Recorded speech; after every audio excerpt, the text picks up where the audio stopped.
Hello guys, how are you? Welcome back on your YouTube channel defence study point पे। मैं आपका दोस्त सीताराम फिर से एक बार आपके सामने हाजिर हुआ हूँ कुछ नए धमाकेदार सेशन के साथ। तो चलो आज का सेशन स्टार्ट करने से पहले मैं आपको बता देता हूँ, आप यदि हमारे चैनल पर नए हो तो हमारे चैनल को सब्सक्राइब ज़रूर कर लेना और पास वाले घंटे को ज़रूर दबा देना ताकि आप हमारे अपडेट को घंटा भी मिस ना कर सको। तो चलो ये तो हो गया बकवास, करते हैं आज के काम की बात। आज का काम की बात करने से पहले मैं आपको बता देता हूँ कि आज का हमारा प्रैक्टिस सेट या प्रैक्टिस सेशन रहेगा, वो रहेगा 10 क्वेश्चन का, और वो भी रूल वाइज मैं बता देता हूँ कि कौन से सेंटेंस में कौन सा रूल लगेगा। तो आप नोटबुक लेके नो डाउट उसे नोट डाउन कर सकते हैं, याद रखो तो आपकी मर्ज़ी। तो चलो स्टार्ट करते हैं। जैसा कि स्क्रीन पर आपको आयो क्वेश्चन नज़र आ रहा होगा, क्वेश्चन कुछ इस प्रकार से हैं। The person who I met yesterday was my classmate, है ना। तो इसमें रूल लगता है कि मैं उस पर्सन से मिला कल रात, है ना, जो कि मेरा क्या था, क्लासमेट था। तो जो कि या जिससे मिला उसके लिए हम वूज नहीं, तो उसके लिए हम रिलेशन होता है ना, जब वूम और वूज का प्रयोग करते हैं। जब दो पर्सन या दो व्यक्ति या दो वस्तुओं के बीच रिलेशन होना तो उसके लिए हम वूम और वूज का प्रयोग करते हैं। तो वूम का वहाँ पर प्रयोग करते हैं जहाँ कोई पारस्परिक संबंध न हो, यानी पारस्परिक संबंध ना हो, है ना। और जब कोई पारस्परिक संबंध हो दोनों के बीच में या कोई रिलेशन हो ना, जैसे खून का रिश्ता हो ना, तो उसके लिए हम वूज का प्रयोग करते हैं ना, यानी रिलेशन हो, है ना, या ना हो उसके लिए तो करते हैं वूम का। और जो उसके साथ खून का या ब्लड का रिलेशन हो तो उसके लिए हम करते हैं वूज का, है ना। तो इस सेंटेंस में हमें पता चलता है कि वो उसका क्लासमेट है, नहीं कि उसका कोई मतलब खूनी रिश्ते में है। तो नो डाउट यहाँ पे वूज की जगह आएगा, क्या आएगा, नहीं सॉरी, वू की जगह आएगा वूम, क्योंकि उन दोनों में रिलेशन नहीं है ना। आई होप क्लियर हो गया होगा। चलो बढ़ते हैं नेक्स्ट क्वेश्चन की ओर। नेक्स्ट रूल रहने वाला है हमारा कुछ इस प्रकार से है। Owing to me being a newcomer I was unable to get a good house, है ना। तो उसके लिए मैं आपको बता देता हूँ एक रूल है, इसमें रूल लगेगा जीरंड वाला, क्योंकि जीरंड का मीनिंग होता है, जीरंड है ना, वो होता है मेन वर्ब, है ना, उसके साथ आईएनजी फॉर्म, है ना। तो यहाँ पे बी हमारी वर्ब है और उसके साथ आईएनजी फॉर्म है। तो ये हो गया हमारा जीरंड। और जीरंड से पहले हमेशा याद रखना पजेजीव केस आता है, पजेजीव।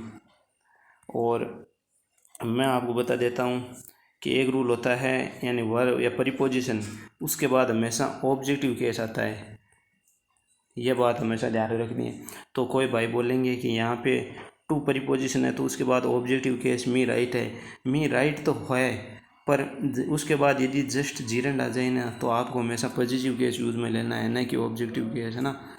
यहाँ पे यदि ये बीइंग नहीं होता तो हमारा सेंटेंस राइट हो जाता, लेकिन यहाँ पे बीइंग है तो बीइंग पहले जीरंड को फर्स्ट प्रायोरिटी मिलेगी, जीरंड को फर्स्ट प्रायोरिटी मिलेगी तो यहाँ पे मी नहीं माई आएगा, क्योंकि मी का यानी आई का पॉजिटिव केस माई होता है ना।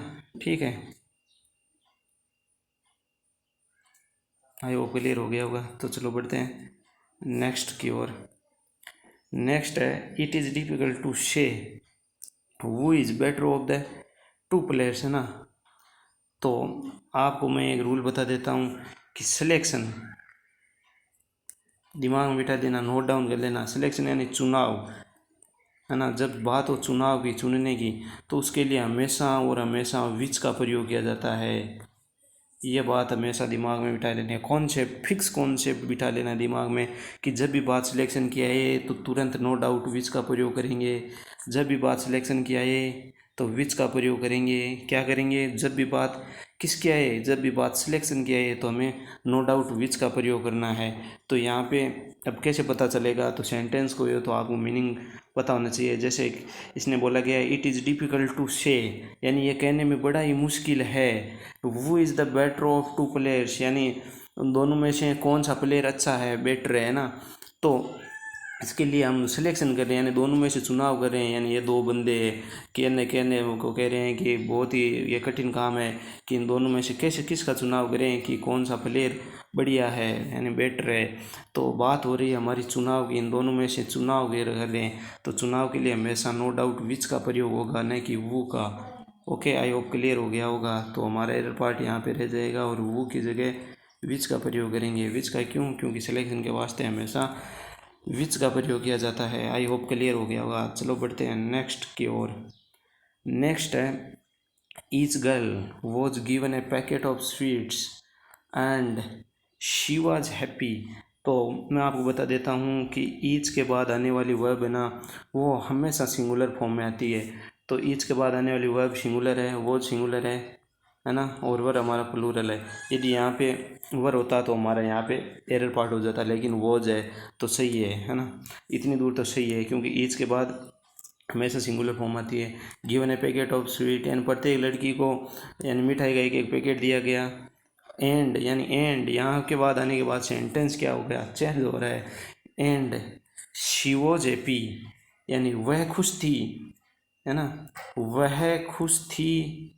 मैं आपको एक बात पूछ रहा हूँ, वह खुश थी या वे खुश थी, या वे खुश थी? इसमें से कौन सा राइट होगा? वह खुश थी या वे खुश थी? यानी एक लड़की की तो यहाँ पे बात नहीं हो रही है, यहाँ पे यानी बोल रहे हैं प्रत्येक लड़कियों को एक एक मिठाई के पैकेट दिए गए और वे खुश थी, है ना, वो सारी की सारी खुश थी।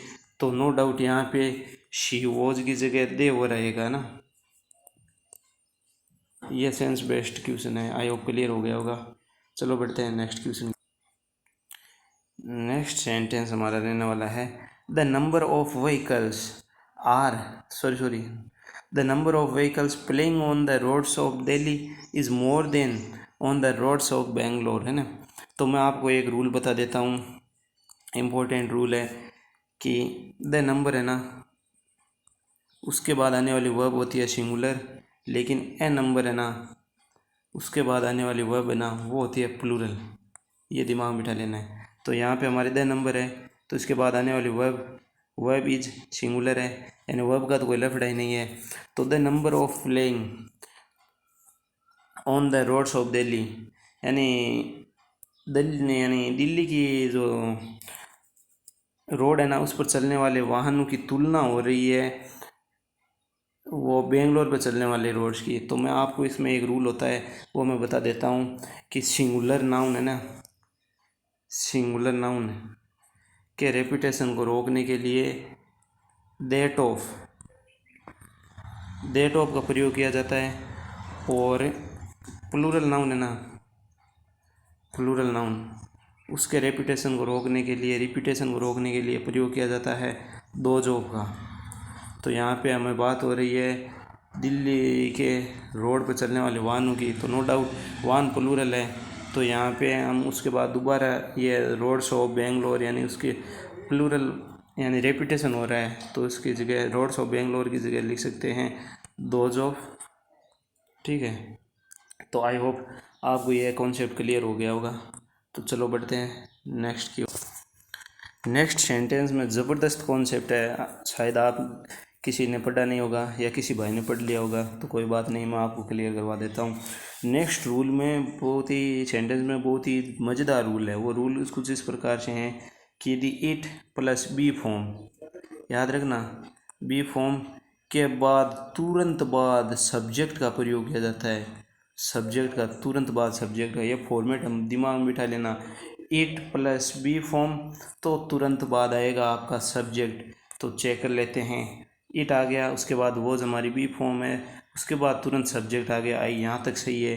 वो had to face the music, तो कई भाई बोलेंगे कि इसमें तो नो एरर है। नो एरर नहीं है मेरे भाई, क्योंकि यहाँ पे आ गया ये क्वेश्चन मार्क फॉर्म का।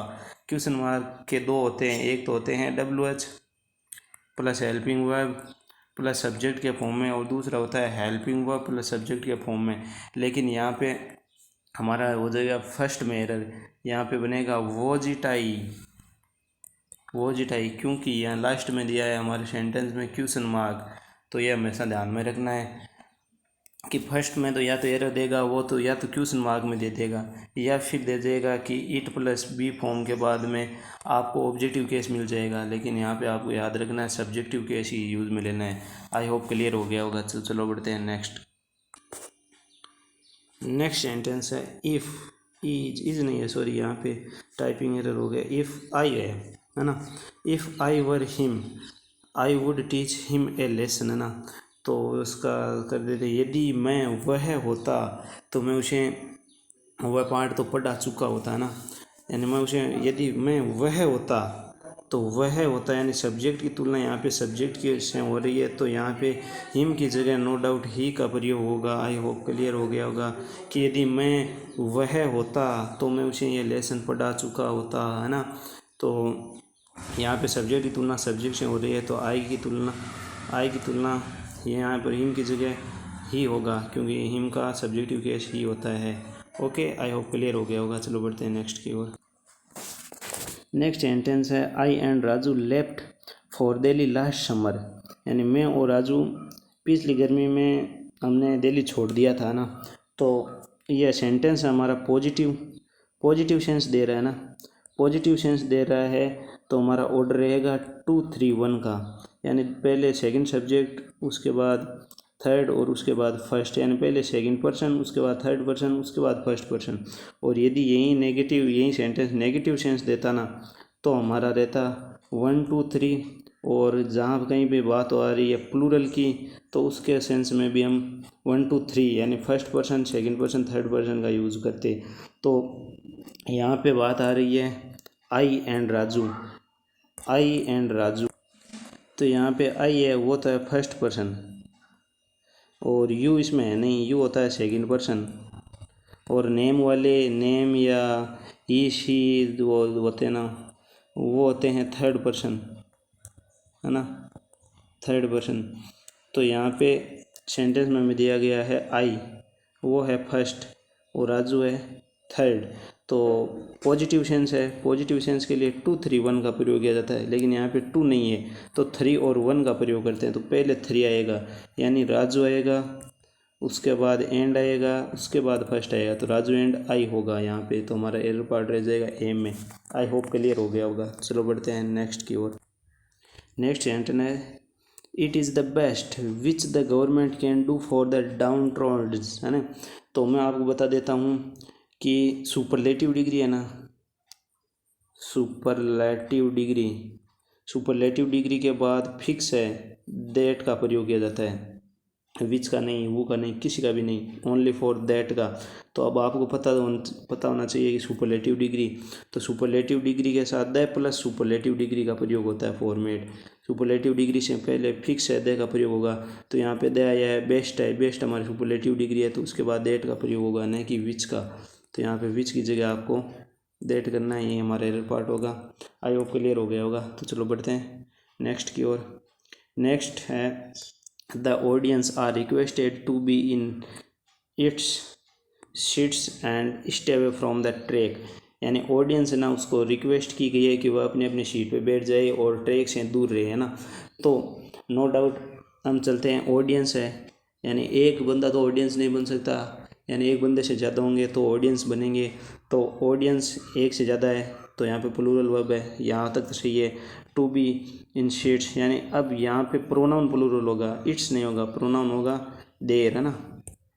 क्योंकि ऑडियंस क्या है, ऑडियंस प्लूरल है, वह प्लूरल है, तो नो डाउट हमारा प्रोनाउन भी क्या होगा, प्रोनाउन भी प्लूरल होगा, तो इट्स की जगह देयर होगा। इस फॉर्मेट में हमें ध्यान में रखना है, यानी कॉन्सेप्ट वाइज चलना है, स्टार्ट से चलना है कि कौन कौन से पार्ट में एरर हो सकता है, तो उससे आपको एरर फाइंड आउट करने में आसानी होगी। और फिर भी मैं प्रैक्टिस करवाता रहूँगा डेली बेसिस पे।